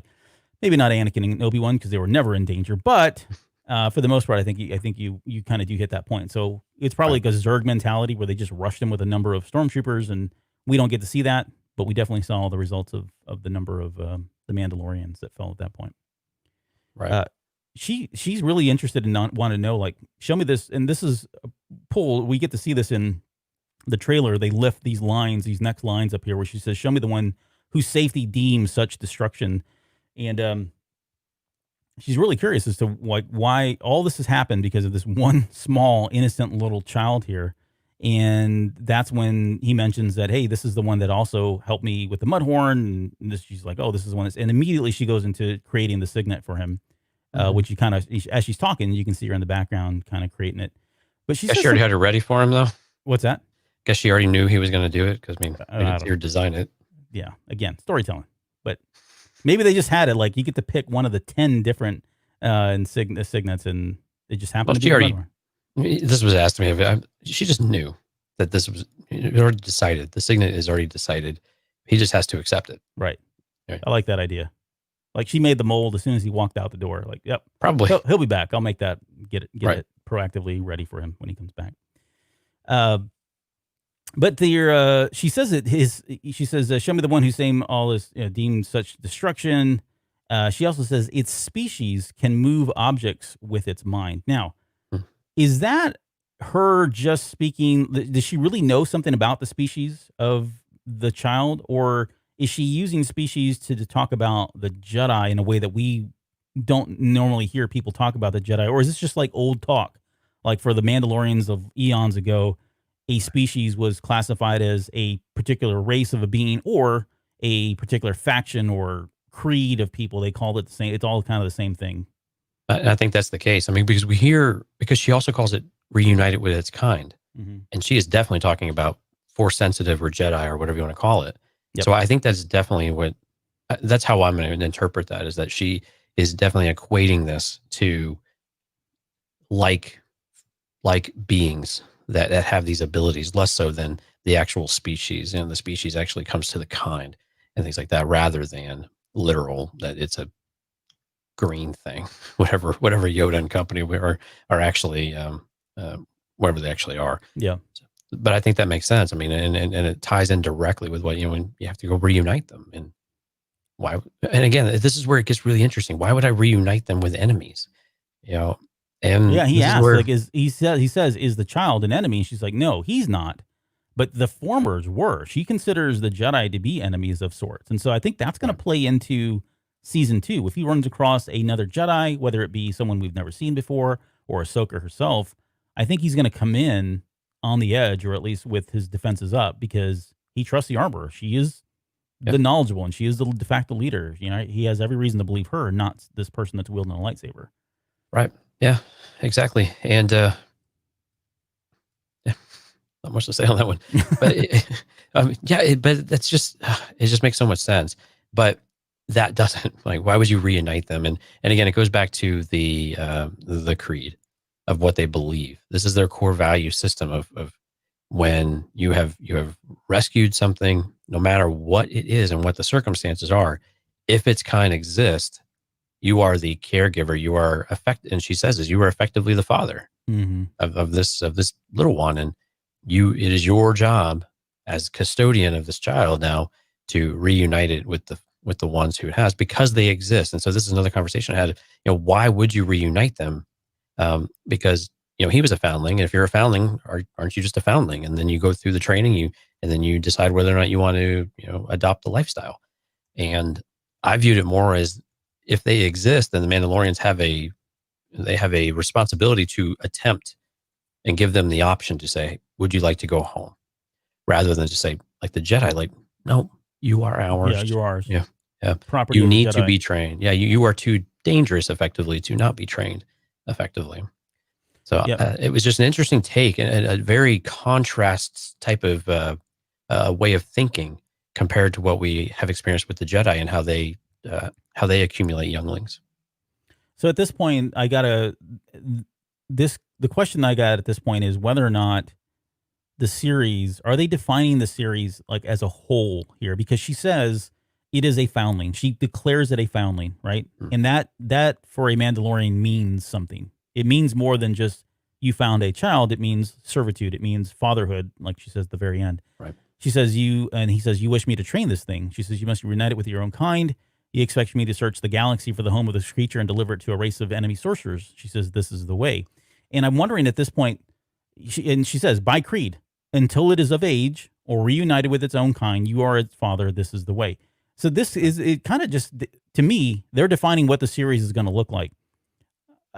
If he's coming into contact, and I don't want to speculate, I wanted to save this for the hype show, but I can't get around it because it's kind of right here in our face. But if he reunites this with an Ahsoka next season, then that's it. He's no longer obligated to, the child at that point. But and that probably favors Rondo, right? Rondo's been against this child from the beginning. It's a one and done. One season, he didn't even want it to go a couple of episodes, right? I'm singling him out because he is Mike Rondo, and we talked to him a lot. But there are a lot of other people out there that feel the same way. Like, this child is getting in the way of the story that they want to see and the story that they think needs to happen. I don't see, even if he comes into contact with another sorcerer in season 2, I think the child is a part of the cast, and we're going to see the child until this thing is over with. Now, maybe at the very end they part ways, whether it be on their own or someone dies horribly. Who knows what happens, right? But I think this is a series. I think I think Jon Favreau is telling us this is a series you're going to get. This is a father and son show. The child, yes, some of this stuff may come to fruition, but they're inseparable. They are a clan of two, and they will always be a clan of two, and that is what this series is truly about. Right. Thoughts? And yeah, a few. And not because I like to argue with Mike, even though it's a lot of fun, but I think what we are seeing, why the child is, I kind of agreed with Mike for a while. I was very concerned that the child, given the popularity, of course, as well, and it's super cute and it's a merchandising, opportunity beyond all belief. But what it has turned into, however, is that it has given us the conduit to allow the Mandalorian culture and ways of thinking to come out. And now we have how else would you have gotten some of these, some of these views and some of this dialogue if you didn't have a character like the child to do it? It doesn't really work in any other way. Mhm. How else would you, describe foundlings if you don't have a foundling, if you don't have a child and be able to set these up? And I think that's what, and I think even Mike, he really loves lore, right? And we love the lore. We like the ideas, like, how do we get to this point? What matters most to these, to people and to groups of people and to cultures? Like, what defines them? Yep. And for better or worse, the child has allowed us to explore this of what matters to not only this character, but how does the entire culture or clan or whatever you want to call it, how do they embrace that? What do they view of that? And I think this is a great example of what it actually means, and the complexity that goes. It's like this weird, simple complexity that goes with it, of the idea behind it, and how it seems so counterintuitive at times as well. But I think that's just so exciting to actually be able to get to. And that's, man, Mike, that's what you want, dude. Come on. You love this stuff. Don't lie to me. It's a redefining moment for the Mandalorians, and not to be dramatic, but I mean, you think about that, you think about Skywalkers and where the Jedi are going at this point, and like, love it or hate it, like it, whatever, it is what's happening, and that's the direction that Disney's taken in the story group and these up and coming writers. I mean, this is what's happening. They're taking all of this and moving it in that direction. So that is Star Wars. It is going to be Star Wars, whether you want to jump in or not. That's totally up to you. But I think that's the direction they're certainly going in here. But I disagree when people say the child is now in the way, because I think we have seen ample examples where the child is not in the way, even when it becomes part of the story and part of the action. He's not in the way. He's not detracting from what we want to see and what's happening on, for the Mandalorian character. We might not be getting as much character development as we might want, but we are getting it, and we're getting this progression as we go, like you've pointed out numerous times, of the fatherhood aspect of it. We are seeing that development. So I think it's working, and I don't necessarily need to see this. This doesn't need to go away. And again, I was one of those people. I was very worried that if this stuck around, it was going to detract. The same thing. It's the same concern if, like, you have a Boba Fett come in. Does it start to water down this character? Yeah. And the way that they're doing is working. So I have to give them the benefit of the doubt on this one for now. Yep. So she gives him the Rising Phoenix, which we were all waiting for. This was plugged way on early on about, I got to get me one of those. He finally gets his little backpack, and she says this will make you complete. And the question I have here is about weapons. And do you think we'll see anything more? Because I actually like this. I like this idea that the armorer, or maybe somebody else, it doesn't have to be her, it can be someone else that's of Mandalorian lore, or maybe even another, I don't know, a weapon that's not Mandalorian that he picks up. But I do like this idea that every couple of episodes he picks up a new weapon, or we see something new. That takes me back to my 80s television, and it's a very formulaic kind of, is that a word, formulaic? I don't know. There's a formula out there for 80s movies and TV shows. Formulaic, thank you. There's a lot of those TV shows would kind of give you this weapon of the week, or the vehicle of the week, right? And this is, I have no doubt in my mind that this is Favreau doing this intentionally, because he did this to us. He kind of, all throughout the season, gave us little bits and pieces of new weapons and new technology, and learning more and more of how the Mandalorian thinks and works and all that. But I'm hoping that this isn't truly, I hope that his set is not truly complete. I would like to see more of these things, which will lead into another topic here in just a little bit with another episode. But the Mandalorian, she says, she's got her places here. She decides to stay behind, even though that they know the stormtroopers have come in. And we get the moment where I think everybody loved. I mean, it's hard to find anybody who didn't like seeing the armor take out these, what was it, 4, 5 stormtroopers that came in? Yeah, 5 or so, yeah. I mean, she just made quick mincemeat of them. And this was done by Lauren Mary Kim, who was the stunt double. She's the actress who did the stunts and the choreography here, the martial arts in it. She's also the one that did the Ahsoka stuff. So the CGI stuff that they filmed, or the CG stuff that they filmed for the last season of The Mandalorian, where her and Darth Maul were fighting. Ray Park was doing the Darth Maul stuff. Lauren Mary Kim was doing this, but this was her, and we got to see her take out these stormtroopers in such a cool way. And my favorite moment out of all this, I mean, all of it is great. The way it's shot, the way it's filmed, I think Taika Waititi does a great job here. But the one piece that always captures me, and I hate to use a pun, but the one piece that always gets me is that piece of the helmet coming off. Mm. I mean, it's just so brutal, and it's almost slowed down a little bit. You see it kind of fractured and falls off. It's just like we've never seen anything like that on live television, and I think it's awesome. No, I agree. This was clearly probably the best fight in the entire season. So again, one person, and again, you get to see how badass the Mandalorians really can be when you get the elite of the elite. Yeah, that go in there, and again, of course, if you're so strong, why are you extinct? Kind of joke, but man, we really got to see her with just her tools, and that's really cool. Just with the tools of her trade, she doesn't even need guns or heavy blasters or whistling birds or whatever. She doesn't need all that stuff. She'll just take care of the old-fashioned way. Yep. With a blacksmithing wrench, right, and a hammer, a wrench and a hammer. And I love the kind of Egyptian way of holding things. The very stoic type of thing of you've come into my space. So. Yeah, and that kind of falls.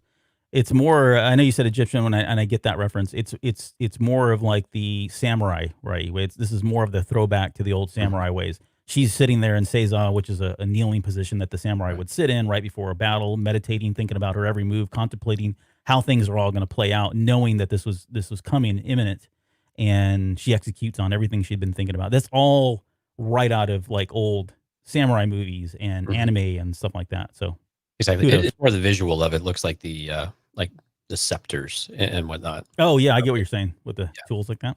Right. Yep. So we get to the lava boat. This was an interesting scene because it's hard to like think about. Okay, so what metals are now, immune to the fire? I mean, we got the droid pushing the boat and all that, but this scene is them going down the lava stream, thinking that they're clear to get all the way out, and Mandalorian sees that there's a number of these stormtroopers that are waiting for them at the end of the tunnel. And IG-11 decides that he's the only one that can save them. And he this is where you were talking about earlier, he's kind of like bending the rules by saying, well, technically, if I entrust the child over to you, my mission is still being held because now you're protecting it. And I'm supposed to protect the child. So I'm passing that responsibility on to you. Therefore, that absolves me now of my primary objective, which means I can default to my original system programming, which means I can finally go blow myself up, which he's been wanting to do since the first freaking episode. And, they have that exchange back and forth about, whether or not he's alive. And, he said, you don't need to be sad. I've never been alive. And Mandalorian says, I'm not sad. Yes, you are. I'm a nurse droid. I've analyzed your voice. And it's a great touchy moment. Again, this is where we finally get the Mandalorian come full 180 from where he was at the very beginning of this season in terms of how he feels about droids. And for a number of reasons, because of this droid here, IG-11, and how much he's saved not only him, but the child and everybody else. Well, and we heard him call him pal, which just caught me off guard. I mean, because it was so casual. I forgot what exactly he said, but that's not going to be, that's not going to happen, pal, or whatever it was. It was just so casual and throwaway, and all of it. It really showed you how different he viewed IG-11 all in this moment of based on everything that happened. And now all of a sudden he's got this attachment to it, which is he had said before, I don't have a thing for droids, I have a thing for that droid, and the problems he had with it. But yeah, I mean, given, I thought that was a bit of a respect to Queel too, in a certain way, of finally accepting that what Queel told him, he's finally seeing it demonstrated, and it's demonstrated repeatedly, and being able to interact with it on more, for lack of a better word, personal level, I guess, maybe. Yeah. But he even says, we need you. He says, like, we need you. Like, he acknowledges them. We need what you need. Again, Han Solo kind of reference from Empire, right? Right. But he does say, we need you. Yeah. He acknowledging that he is a part of the team, and he's an integral part of the team, and he does not want to lose him. He's like begging for him to, like, no, let's think about this. You don't need to go you don't need to go blow yourself up. Yeah. I mean, and clearly they make a pretty formidable group of people with just Din Djarin and IG-11, but you throw in Cara Dune and I guess the resourcefulness of Grief Karga. To be determined on Grief. I don't know that he's that cool, but right. So, but yeah, clearly they're a much stronger unit with him, as with him part of it. Yeah, and I think some of it though is also he can relinquish some of that responsibility of taking care of the child because he trusts IG-11. Right, but also absolve him a little bit of like take a little of that responsibility off of him in some way too, as some of that relief of that pressure of always having to do it. And again, to the point, he trusts him, but also just being able to like, let go a little bit of that responsibility. It's almost like Yeah. leaving your kids, with the babysitter for that first Hey, time. man, if you're a parent and you've got kids, you know very well that at some point it's okay to just let them go like that. There is some relief in just saying, here, I trust this person and I can just Right, walk away and be in silence for a few minutes. Yeah. right. I think he had a clearer path forward if they were both helping one another do it, because it was clearly he had someone else who was as vested in it, Yeah. even if by programming that as he is. Yeah. So he has this Terminator moment where he's walking, through lava, gets out to the very end and blows up everybody. Finally, detonates the thermal detonator, which is kind of cool. And then we get Moff Gideon coming in his TIE fighter. Wait, hold on. And, I got yeah. one question for you. All right, I give know me a you're- question. I know you're trying to get through this because we're over time, but question. Okay. Which death was more impactful to you? Queel or IG-11? Oh, Kuil or IG-11? I am going to go with, I'm going to go with IG-11. Kuil's death is sadder to me, if that makes any sense, right? It is sad because of who he was, what he stood up for, what he fought through, what he had to endure and go through in servitude to the Empire. And, all he wanted was, at the end of the day, was just peace brought to his land and to be free of all of that. He got none of that. He never got to, he got to see that very briefly for a short period of time. So maybe that in itself was a fulfillment. But you really liked that character and you were pulling for him and hoping that he would not have died. And we do obviously get confirmation at the very end of this episode that he's at least been buried. So he's dead. But with IG-11, I think that was a more significant loss because of what it did for the Mandalorian. It allowed him to grow, right, from that perspective. It gave us an aspect of a character. It gave us another droid character, and we've got so many great examples of R2, C-3PO, K-2SO, Chopper, right? All these great droids in Star Wars have done an amazing job of having a lot of personality in a very short, condensed time. And I think with Taika Waititi, I think you got to give him credit for his deliverance and his performance to kind of get us to that point. Not taking anything away from what's his name, Nick Nolte in Kuil, but that coupled with how he died and his sacrifice says a lot. I mean, that's really like a lot of character growth and development for a droid that, again, was not in the show very long. I think it was a more significant death than Kuil. I feel sadder because Kuil and what he stood for, but I think IG-11's was more significant. I agree with you. I think it's a matter of perspective on it. Queels was very sad because all of a sudden now our characters really can die. Yeah. We didn't really expect that to happen. We thought Queel was going to stick around for a while. Season 2, Especially season 3, yeah. Yeah, especially with a well-known actor. Right. We're bringing him to life. All of a sudden now we had this, we had this character taken away from us. And I think that one was more like you said, the shock and sadness moment of things. And I love the examples you gave. I couldn't agree any more with that. I really expected to be harder hit by IG-11, like rewatching it this time, especially after the emotional response I had to Queel when we rewatched that one. Yeah. And I didn't have as much of it, but to your point, I think you did a really nice job of summarizing this.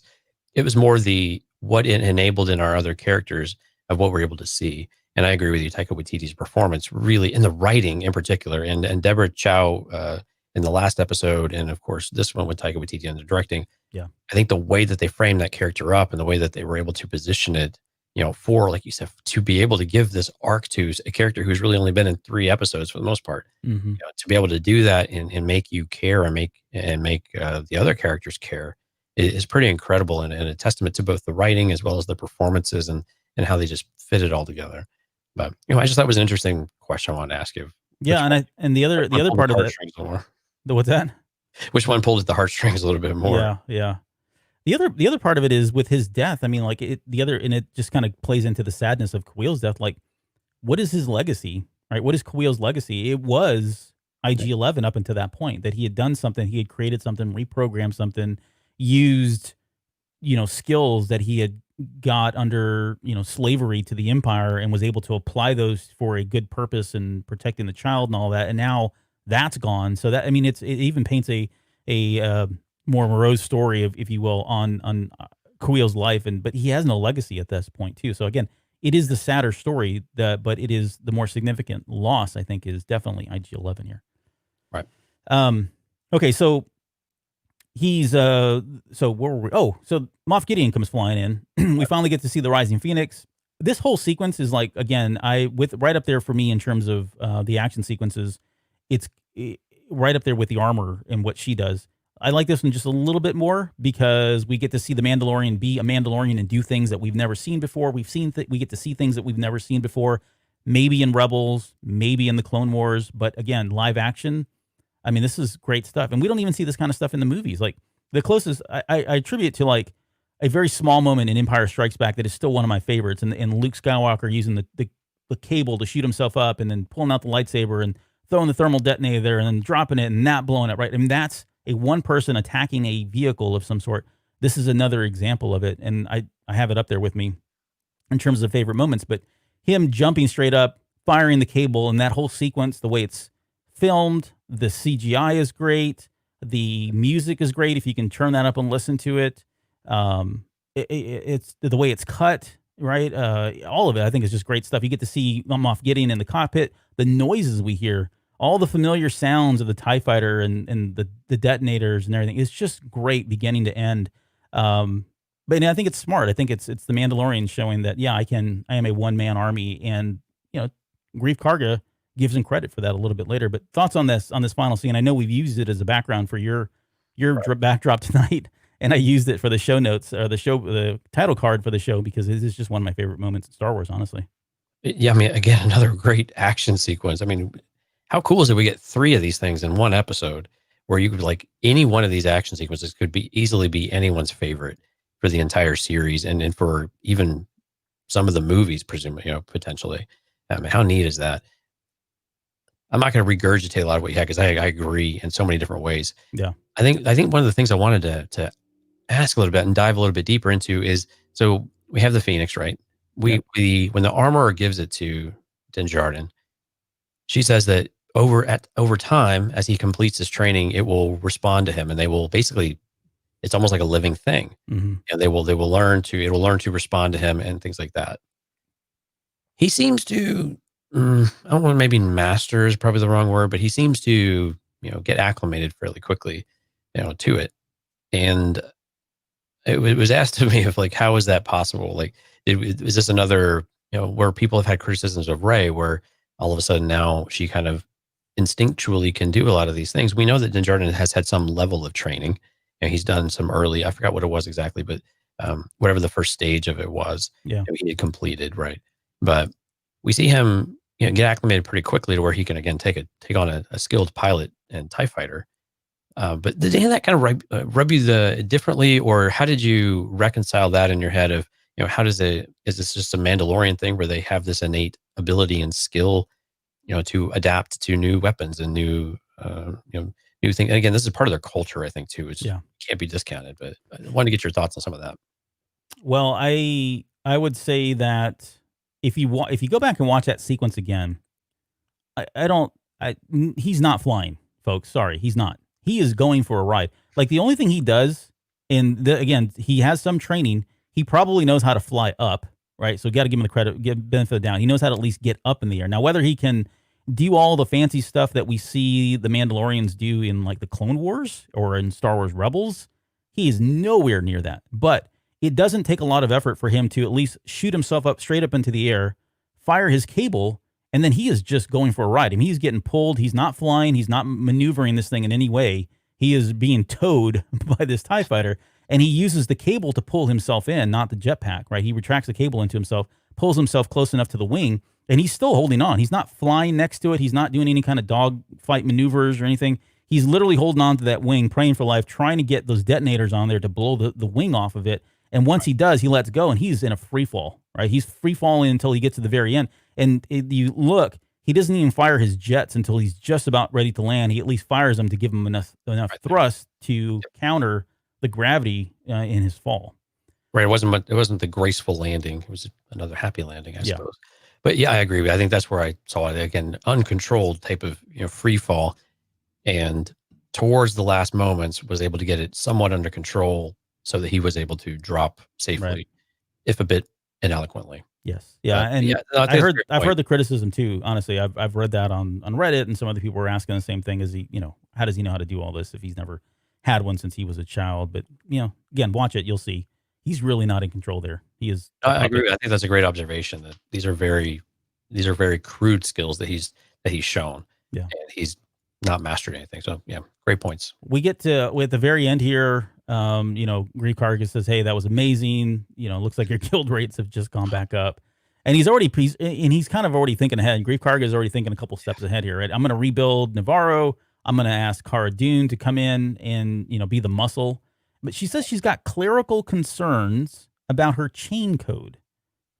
And I don't know what that possibly could mean. My guess is we'll find out in season 2. I don't know what clerical concerns means, though. That's the only. I get chain codes. We talked about those either last episode or the episode before. We kind of broke down that. I mean, we know it's a string of characters, numbers that has a lot of information about who you are. But what does that mean to you? And certainly, if you're listening to the show, let us know. Or if you're on the live show right now, let me know. But what do you think clerical concerns possibly could be? Well, if I can make a request, do not make that one of the questions for next week, please. We have to actually answer this. We got to actually think about it and answer it. Right. I don't know. No, I really don't know. And again, we know that there's something in her chain code that is traceable, or it has dirt. There's something there within whatever a chain code actually represents that we've not been able to identify or uncover. Mm-hmm. So there's clearly more there. Yeah. This ending sequence was difficult for me because it was wrapping everything up nice and tidy with literally a bow on it. It felt like, and to the point where all of a sudden, since Moff Gideon has been taken out, now all of a sudden the Empire is not there at all. All of a sudden they can rebuild. They can. Those things. Why would he assume that now the Empire is off world? Is because we know that the Mandalorian is going to be leaving? Because that didn't stop them from invading the planet or from installing a more heavily fortified garrison or anything like that without them there previously. So why would that all of a sudden now deter the Empire from coming back? Those are a couple of those things I didn't understand of why they would make that assumption that no, we're good. Everyone's dead, I guess, or they don't have any more. I don't understand that. Kara, she makes a comment. She says that she makes a really off comment about it looks like we wiped them all out, and I'm paraphrasing, but she kind of alludes to that the Empire is gone. They're gone from Navarro, and as best we can tell, since Grief is kind of talking about how things are going to go look going forward, that they're not coming back for whatever reason. Maybe it's because Moff Gideon is. Maybe it's the client. Maybe it's the fact that he's no longer he's gone now, and the stormtroopers that were there are gone. That there's no reason for them to come back to Navarro. I don't know. It's a good point. I think we'll see some of that hopefully in season 2, or at least kind of understand that a little bit more as part of it. But yeah, you're right. They do kind of wrap things up and go, okay, well, that's it. Things are back to normal and things are going to be great here on Navarro going forward. I just don't think that's going to be the case. Now, the pictures that we saw for season 2, the stills that we've seen in the trailer, maybe suggest that things are on the up and up, but we'll see, I guess. Yeah, and Greg makes a good point in the chat. You think the rest of Gideon's forces would come to Navarro. Mm-hmm. Yeah. But I think you make a good point, though. Is there a reason to be back there now that we know that, like you said, all these things have happened, and there's no reason for the Mandalorian to come back at all? Right. Other than the visit, or he needs help. Right. Yeah. I mean, he's in good standing with the guild. All of a sudden, his whole rates comment, man, I giggled at that one. Just kind of an eye roll giggle, but yeah, like Grief Karga, man, he's had some pretty humorous lines, not in a great way. Yep. But yeah, I think I'm agree with you. It's just there's no reason to come back. So why would they? That's about the only way I was able to get there with it, though. Yeah. Because again, why? I don't know. And Grief must really love this planet. He thinks very highly of it. He does. Not the love. I mean, it's kind of like Lando with Cloud City, right? He's kind of passionate about it. That was his place. That's where he worked, and he was the leader, and people looked up to him, and trusted in his judgment and all that. So maybe that's a part of it, and an element of it that's kind of getting them so hyped up about what the future is going to look like and how bright that's going to be. Right, and another good point in the chat here, Jeremiah said, I think Kara just wants her record erased, basically, and I think that could be it too. I think that's a pretty tall order, though, to be able to do that. I guess you can make that link though with a clerical issue. There's a clerical error. I got to go down. She said, it's clerical concerns. It's the word clerical. I get I mean, we talked about it. I think we've speculated a couple episodes ago that maybe she has some not so favorable things that she doesn't want anybody to know about, that she's done some shady stuff either in self-defense or in the name of the Republic, or in the name of Cara Dune herself, that she's not maybe proud of, right? She may has a dirty past, but clerical, that means something, at least to us in the real world, meaning like there are some it's almost like paperwork, right? Or clerical, meaning there was a entry somewhere. There was an entry concern that's done. So maybe she's playing it up and saying there's things in there that have been falsified and they really weren't me. And if they get exposed, I could be on the hook for them, and that's not true. And we're gonna find out. I think we're gonna find out. Make no mistake about it. We'll find out here in either next season or as the seasons progress. Right. Or she was playing it down in more of a joking type of manner as well. That no, she's got some serious stuff on there. And she alluded to the New Republic doesn't seem like they're her biggest fan either. So there's definitely more there. So yeah. So Jeremiah, I agree with Albert. I think we're gonna find something here that we finally get an idea of what happened with her. Yep. Grief Karga mentions that line at this point that we talked about, where maybe the child will take care of you. I think it's going to be mutual. I think we're going to see that in season 2. We'll see in instances where Mando's protecting the child and the child's protecting Mando, and that's just going to be that relationship going forward. And we see that on the planet that we're kind of hoping is Ilum in the trailer. Yes, absolutely. They kneels down, and they kind of look at each other. They've got this unspoken type of language developing between them now. Right. There is the final shot, at least for the Mandalorian, where he's got the child and he's flying up in the air, and this is really a callback to earlier on when the Mandalorian himself was getting lifted up into the air. It's shot frame by exactly the same way, so that was intentional, but it was kind of cool. And I think that's symbolic. I think it's symbolic of this is the way, this is what we should expect, that just like the Mandalorian was rescued by, or just like Din was rescued by a Mandalorian, the child has now been rescued by the Mandalorian, and history will repeat itself. We are going to see some of the same patterns and some of the fathering, nurturing, protection type aspects of what he went through, and how the Mandalorians took him in, the Creed took him in, right? I think we're going to see the same thing here going into the rest of the series, really, with Child and the Mandalorian. Right. And then finally, the big moment. Well, we talked about Creel's grave. Sad. Sorry, rest in peace. But beyond that, the big moment here is obviously at the very, very end. I'm going to skip over the mythosaur part, because I think we'll see the child with the mythosaur symbol and around his neck and playing with it and sucking on it, whatever he's doing with it. But I got to say, when the first time watching this, I was literally jumping up and down, because I'm a big Rebels fan, and seeing the tip of that sword come out, and then seeing the visual effect and then looking exactly like the visual effect from the cartoon, and then also hearing the sound. I was just so freaking excited that we were going to get to see, that we saw the Darksaber. I was not anticipating this, not expecting it in any way. And it begs a lot of questions, like how did he come into possession of the Darksaber? There's a story there. And I think we're going to hear that story. I think we're going to find out. I don't think this is a throwaway thing and it's just going to be there and we should expect to not ever hear about it. I think we are going to get a lot of information as far as how he came into possession of the Darksaber. But yeah, I don't know. Outside of screaming, like a lunatic when it happened, what was your reaction seeing that for the first time? It was shock, because I did not expect us to do this. And again, this is one of the few times where they have actually made a direct reference to some other medium or some other series in more than a throwaway casual type of way.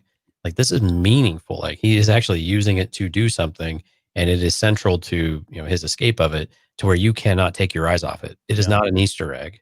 It is an Easter egg, but it's more than an Easter egg. So, right. But it's just one of these first times where we've actually seen it, seen something front and center that people are going to be like, what is that? Yeah.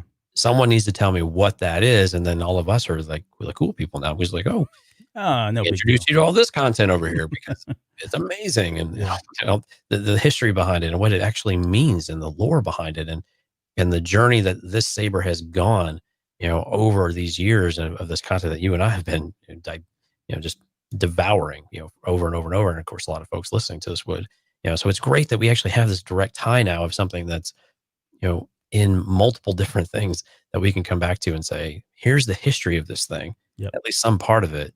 And you're right. Now we've got even more questions about, okay, what happened that Moff Gideon was able to get this and wield this thing and claim it effectively in some way. Yeah, and you cannot help but think that this Darksaber is going to become the possession of Din Djarin. Like, Yeah. this is so again, I want to save this for when we get to the hype show, and hopefully somebody asks this question. But the if you go back to Star Wars Rebels, and you go back and listen to the story of the telling of the Darksaber and how it united the clans and all that. Hey, well, guess what? I really feel like this is where the series is going. I think he's going to come into possession of the Darksaber at some point. This weapon will be pivotal. He'll have to learn how to use it. Maybe Ahsoka trains him. Maybe it's a new Jedi. Maybe it's Ezra. I don't know who it is. Someone trains him in how to use this thing. And I think he is going to unite the clans. I think history is going to repeat itself just like it did thousands of years ago when Vizsla used that sword to do all of that. Now, whether or not they're fighting Jedi, that's maybe not. Maybe they're fighting other things, but this is put in there for a reason, and I think that's the reason, which, again, would give it a great history. And I'm not going to say it's I'm not going to go so far as to say it's like, the Skywalker saber in terms of what it went through, but we have our own little kind of saber here that's starting to develop. There's a storyline that dates back years ago, eons ago, if you will. And I think it's really cool that they're kind of carrying that and moving that torch a little bit forward here. And again, for the people who are always looking for characters to come into it, I mean, this opens the door for Sabine and a variety of other things to come back and to revisit and see them again and see them in a different way, see them in live action. I think that's really exciting. Cool. All right, well, hold on. There's one thing we haven't talked about. All right. The Jet Wash and the Razor Crest has the Rebel logos in it. So what does it mean, Albert? Yeah. I don't know. There's got to be a Rebel. There's probably a tie there at some point.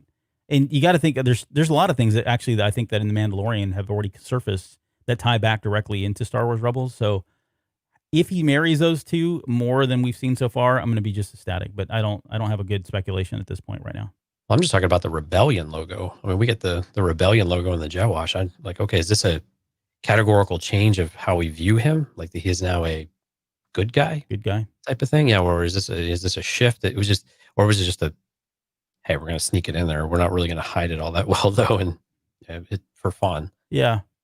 Yeah, I don't know. I think it's probably purposeful. I don't, I guess I probably need to think about a little bit more about why or how that even would tie together. Because your mind can go a lot of different ways with this one in terms of how to connect the two. And again, that maybe it's just an Easter egg. Maybe it is. And maybe that's innocuous type thing, but it's hard to think that they're not doing something like that intentionally though. Right. Well, that's going to do it for, I guess, season 1 of The Mandalorian. This was fun. I mean, this was a great way to kind of lead into season 2. It was great to finally get to talk to you about it since we hadn't really spoken about it. And we're certainly going to, I'll talk about that here just a little bit. So before we get out of here, let me talk about the next episode. So episode 345, it's not that big of a secret, but I've been just kind of holding it here close to my chest. But there is a quote. So we're going to do a quote analysis in next episode. I'm sorry, in episode 345. And the quote is, "Weapons are my religion." What I want to do is take a look historically, both in Legends and canon, at the weapons that were used by the Mandalorians, how they used them, why they used them, and then maybe speculate about whether or not we'll see some of these in season 2 or in future seasons to include the Darksaber and how that would play into it as well. So we're going to take a look at all the different weapons, and there's more than what we've seen here. Like once you get into the Legend stuff, there's some really great Jedi killers, if you will, things that were made to fight and combat the Jedi. And yeah, we're going to be talking Legends, and it's not real and all that. But I thought it'd be a fun episode to do in between this and the question Q&A show once we get to 344 or 345. Absolutely. Or 344. Whatever that number is. All the numbers. Let's see. I think that's going to do it. I don't think I have anything else. Any other final thoughts on season 1 before we get out of here? No, again, if we're going to pick up right into season 2 or chapter 9, again, continuation, it's going to be really interesting of where we, how much change has happened between the 2 seasons, or between this, this next stage, and where do we really pick up? So I think there's a lot of a great way to end this season and come back and say, okay, how do these characters now come back together in any kind of way, especially like Moff Gideon, and, the chase is on again. and it's really exciting. This was a great way to finish the season. These last 2 episodes were just fantastic across the board. Yep. And we got some different flavors. Again, 8 episodes, perfect. I think the perfect length. We wanted longer episodes maybe, but overall, I think this thing delivered in spades across what we expected and what we wanted. And now our expectations are quite high for where they're going to pick up now in the second season, because we had high expectations before, but we had a lot of caution when it came to it. Right. There's no caution now. Right. Wide open at this point. Right. So now this is where the critiques is. Like, is the sequel ever as good as the original? And usually it's not. So can they keep delivering on this? Can they keep that writing tight? Can they make the most out of the episodes they have and keep moving the story forward? And the ball's in their court to figure it out. And right now they really a lot of optimism for it, but a lot of scrutiny is going to go with it too. Yes. Yeah, it is. It's coming in with the hype of a movie, which is crazy to think about, right? Given just how popular this thing is. So, right. We'll see. It'll all play out again. It seems like history's repeating itself. So fingers crossed, everything that is going to go well with season 2.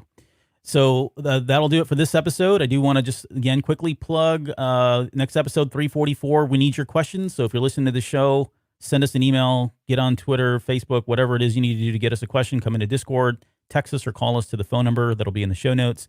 But get us your questions, because we'll need those for the Q&A show coming up this Sunday. We'd love to hear what you have to ask. And again, one of those questions will turn into a future episode. So hopefully it will be yours. With that, we got a lot of great questions already. They're accumulating quick. They're starting to roll in. So thank you all for everybody that's contributed to those questions.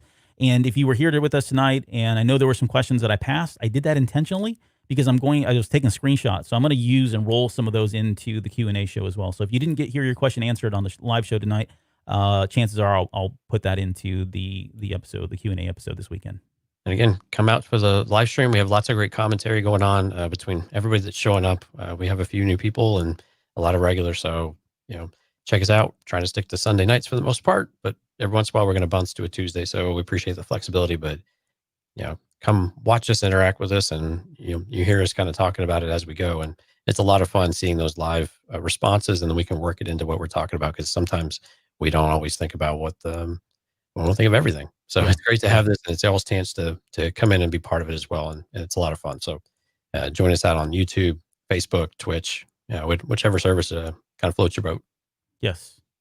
And with that, we will catch you guys in episode 344, questions and answers. Looking forward to those. We'll see you guys next week.